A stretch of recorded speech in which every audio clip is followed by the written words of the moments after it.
Hello lovelies, welcome back. If you're new here, my name's Millie and I make mental health related content to hopefully help you guys in your own recovery journeys after recovering from quite a few issues myself.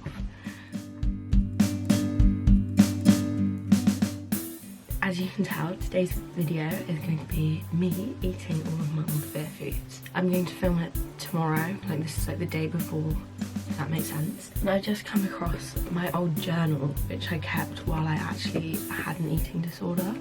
And I'm pretty sure I made like an entire list of fear foods and safe foods. I used to keep lists of every single thing that I ate. Like, it was a rough time. We've moved past that and now I get to reflect on this as someone who's fully recovered and hopefully help you guys realise that the things that you might be scared of aren't going to hurt you. It looks like I also used to literally just write like pages and pages.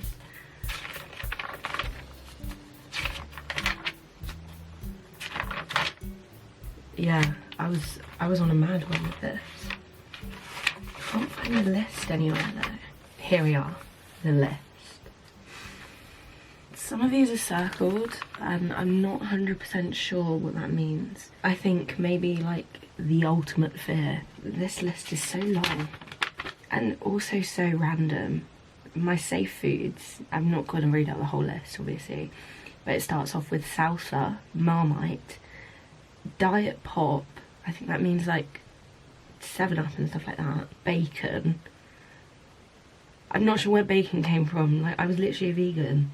I guess that must mean vegetarian bacon. On my scary list, we've got naan bread, broccoli, cauliflower, honey, custard, hot chocolate, gravy and onion. I have got some questions. I think a lot of it came from what I could and couldn't control, and a lot of the foods on this scary list were ones that you had to sort of like try and portion yourself or weigh out, and I really struggled with doing that. Free pouring a bowl of cereal caused me so much anxiety because I didn't know if I was having like the right amount. I used to like obsessively count calories and things like that, and obviously I couldn't to the extent that I wanted to when I didn't know the exact number of grams of granola I'd consumed. There's a real range of foods on here though, so I should be able to get like a whole day of eating out of this list. I will be interested to know if there is anything that I'm still hesitant about, because I know I say like I'm fully recovered now and I do think that I am. There are still like a couple of weird food rules that have hung around that I noticed even up to a few months ago, like putting sugar in my coffee. I'll do that now absolutely fine, but only because I realised a few months ago that it was still something that I avoided. Another thing is like adding seeds and stuff like that to meals. It used to completely send me spiralling. Like I would have refused to eat a meal if my mum put like a sprinkling of sunflower seeds on it. Oh my gosh, I just drew on my new joggers and pen. Right, these need to go in the wash. I'm gonna make a little meal plan for myself and then we will catch up again tomorrow. Good morning. It's the next day. Today is the day that I ate all of my old fear foods. I've got work today, so I'm going to eat breakfast and then I'm going to make lunch to have with me at some point while I'm at work. And I think that will also be a good way of like challenging something that used to scare me. Meals used to have to be perfect for them to be like worth having. So eating sort of like on the go and eating a meal that tasted better hot would have caused me a lot of guilt and anxiety, and also eating a meal where it feels easier to skip it. For example, if I'm busy at work and I have to take a break to be able to eat and make the food in advance.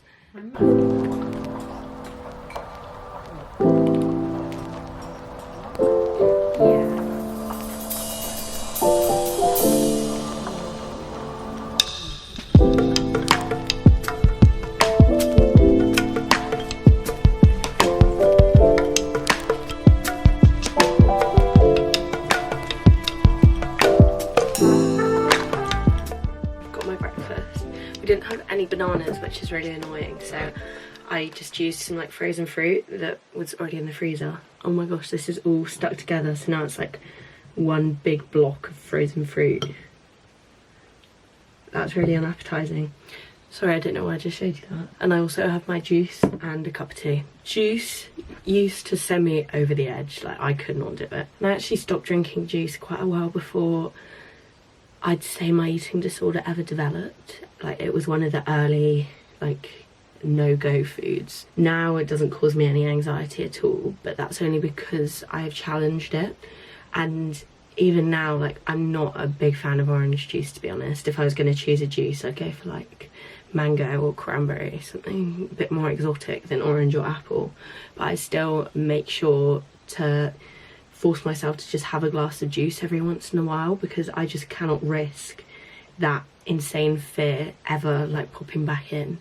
Like even when I was like in year 8 and probably didn't even know what an eating disorder was, I used to be part of like this extracurricular engineering group. Yeah, I was one of those people, and at break time we were all given like a glass of juice and then like I think like a banana or some biscuits, and the thought of having juice and a banana was like a no from me, but having biscuits was fine, and that was out of like a health fear. Eating disorders, they're so irrational, and even just like disordered relationships with food, that I thought that eating biscuits over juice and a piece of fruit was like healthier, because I guess I was like more in control. I don't know where it came from, but here we are. And if juice is still a fear for you, just know that it's not going to kill you. It's not going to make any difference to your life. Even if you don't love juice like I don't, it's still okay to have a big glass of it once in a while. Not everything you eat needs to be the most enjoyable thing you've ever consumed.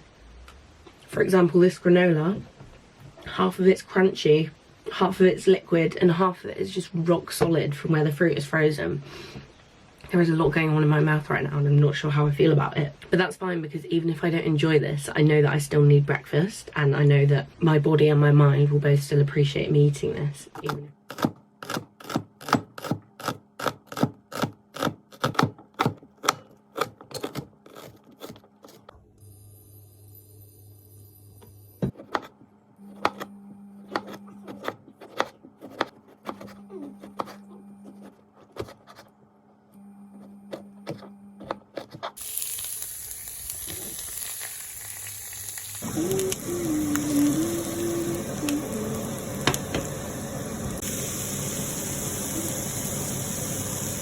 Filming a video today eating all of like the foods that I used to be really scared of when I had an eating disorder, because I made this massive list of literally like every food under the sun and put them into either safe or scary. Oh, did you? Which is so weird. Is it weird now? Well, I look back at it and like it's the most random thing, like what I'm making right now.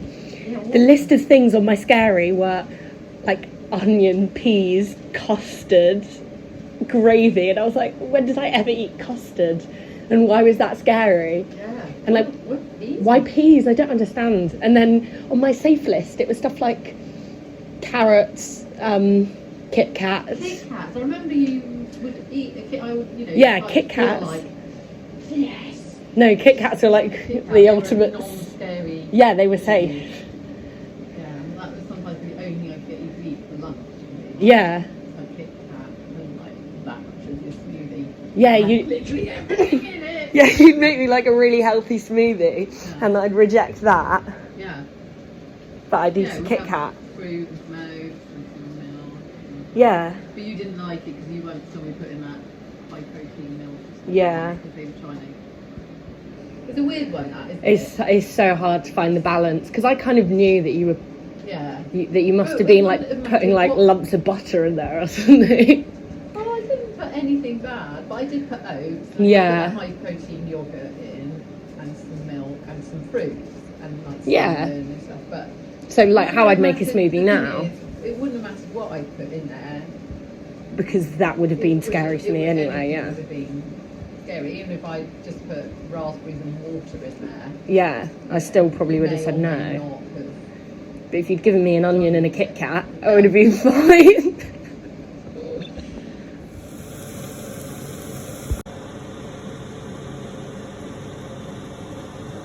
I don't know, this looks like a healthier meal than I'd normally have for lunch. Yeah, that looks really healthy. Yeah, I wouldn't ever choose to eat this now because it looks... Yeah, normally it'd be like bagels with 5 different random toppings or... but the thought that this would have terrified me more than having a bagel.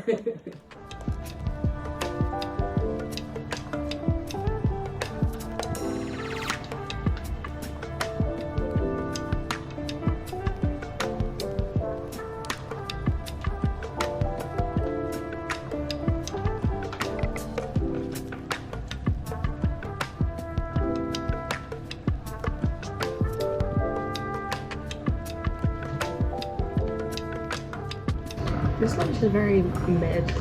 Like I was saying earlier, I'd usually have something a lot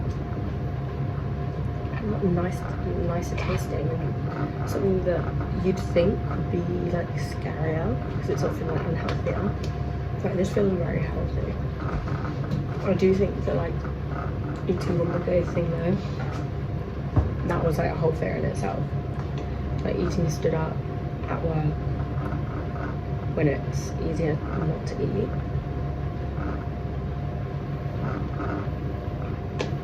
Yeah, really 4 years ago I would have had a heart attack watching this. Okay, I'm all done with work. Sorry, my bag's stuck then.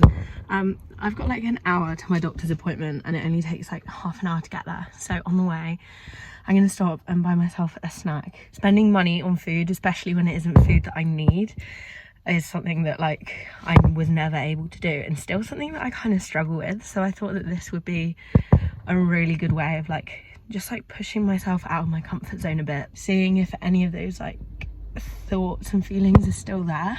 I've also decided that I'm gonna get like a normal Coke, like a bottle of Coca-Cola, because I have never in my life had like a full fat Coke. I think like the age when I started liking the taste of Coca-Cola was like the age when like this sort of like dietary thoughts started coming in, and I'd always choose like diet soft drinks over the like full calorie ones. I reckon that that is like the main food rule that lingers.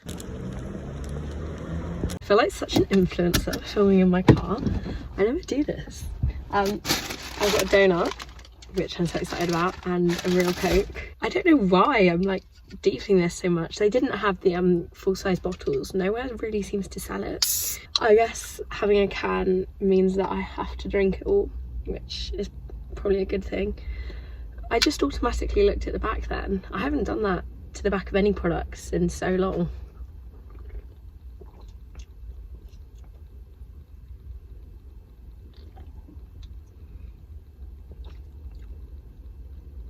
You know what? That's actually a lot nicer than Diet Coke.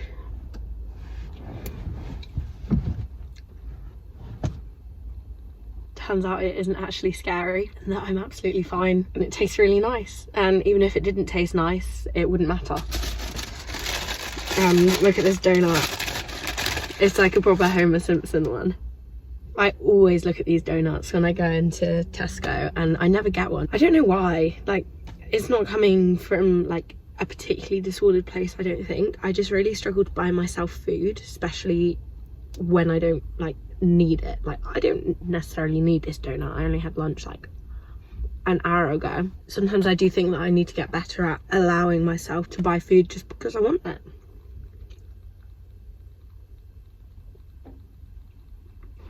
The pink ones are definitely the best. I realised that I probably needed, sorry that's a bit bright, another snack before going to ballet. So, got peanut butter on toast, but I buttered the toast before putting peanut butter on, which is something I haven't done since like before my disordered eating started. It's one of those things that stopped in a disordered way and just I never like reinstated. And I also put some like milled chia seeds on top, because chia seeds were like a big no-no for me. they were a massive fear, so I just thought, why not add it? And then I've got some like nuts and raisins.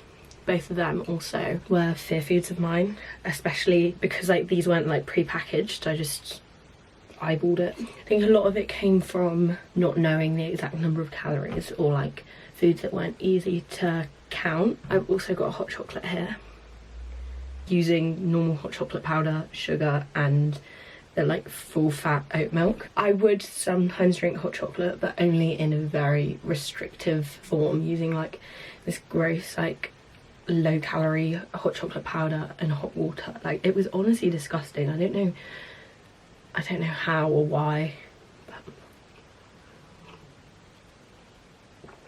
but there you go.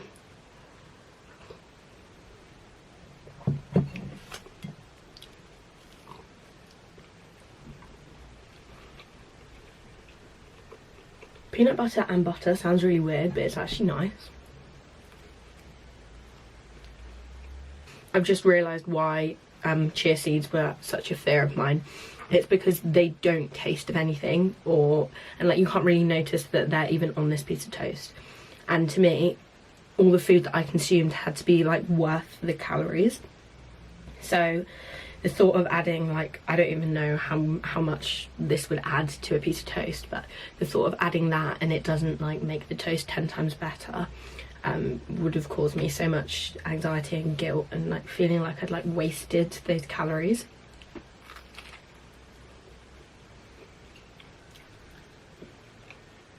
Another thing that I made myself do just then was I made my toast and then I started making the hot chocolate, and that caused me quite a bit of anxiety just then, because I knew that like my toast was going cold, so it wouldn't taste as good. And I used to really struggle with that. All the food had to be ready at the exact same time, and like had to be like the perfect setting for me to really be able to enjoy the food. Having a meal and the drink not being done, I used to just fully malfunction, because I was like, do I eat the food but it won't be as nice without the drink, or do I wait for the drink to be ready and then the food's gone cold and the food isn't as nice? And it was, oh my gosh, you guys don't understand how stressful I used to find that. It's been really good today to like try and challenge that, because as a perfectionist, some of those like tendencies don't really go away when you recover from an eating disorder, and I think you have to consistently challenge them still. I am back from ballet and we're gonna have dinner now. We're having, sorry, just having a little look at my hair, having cheesy beans on toast, which was always like a massive fear of mine. Not really sure why. I think because I really enjoyed the taste of it. It was kind of like I didn't deserve it. Also, I think because of like the butter and the cheese and stuff like that, like not knowing the exact quantities. So that's worked out quite well. That's meant that I haven't had to have something separate to my family. That says baked beans in Chinese. What does? No ketchup. That's horrible. Ketchup with beans. You get tomato puree as well, Ed? And the sun-dried tomatoes.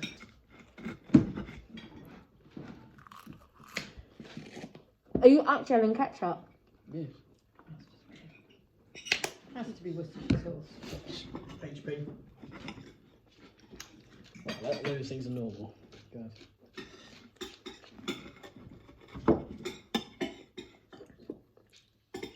Okay, I'm back at the shop. This time I'm getting ice cream and vegan cream, if they have it. I don't know if I've gone to the right shop for that really. Because my family and I have just popped a strudel in the oven, which is exciting. I really want to pay in cash, because then it doesn't really feel like real money. I don't actually know how much cash I've got. It's all in coins. They might not really want me to like hand them like 110p's. Frank!